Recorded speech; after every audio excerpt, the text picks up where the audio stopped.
ഒരു periodical time കൂടുമ്പോഴും sir മക്കളോടൊപ്പം യാത്ര ചെയ്യാനൊരു സമയം കണ്ടെത്തുന്നുണ്ട് അല്ലേ?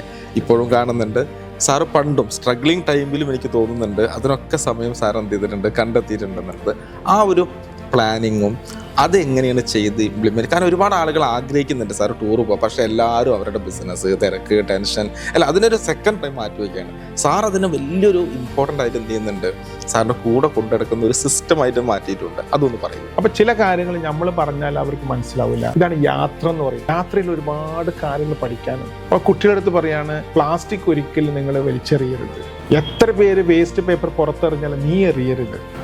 ടാപ്പ് ലീക്കാന്നുണ്ടെങ്കിൽ ആര് തുറന്നിട്ടാ നീ അത് കൊണ്ടുപോയി അടക്കണം. ചെരുപ്പ്, ഷൂ വെക്കുന്നിടത്ത് വെക്കണം. ഇതൊക്കെ നമ്മൾ പറഞ്ഞു കൊടുക്കുമ്പോഴും നിങ്ങാട്ടി നല്ലത് നമ്മൾ ഇതുപോലെ യാത്ര ചെയ്യുമ്പോൾ. അപ്പോൾ കുട്ടികളായിട്ട് ഓരോ രാജ്യത്ത് യാത്ര ചെയ്യുന്ന സമയത്ത് അവിടെ നമ്മൾ ആ കമേഴ്ഷ്യലോ അങ്ങനെയല്ല നമ്മൾ എൻജോയ് ചെയ്യുന്നത്. ഒരു ബിൽഡിങ്ങൾ, അവിടുത്തെ കൾച്ചർ, അവരുടെ പെരുമാറ്റം, അവരുടെ സ്വഭാവം, അവിടുത്തെ ഫുഡ്, ഇതൊക്കെയാണ് ഞാൻ മക്കളെ എൻജോയ് ചെയ്യും. അപ്പൊ അവർക്ക് തോന്നാറുണ്ട് എൻ്റെ ഉപ്പ പറഞ്ഞെന്ന കാര്യങ്ങൾ തന്നെയാണല്ലോ ഇവിടെ നടക്കുന്നത്.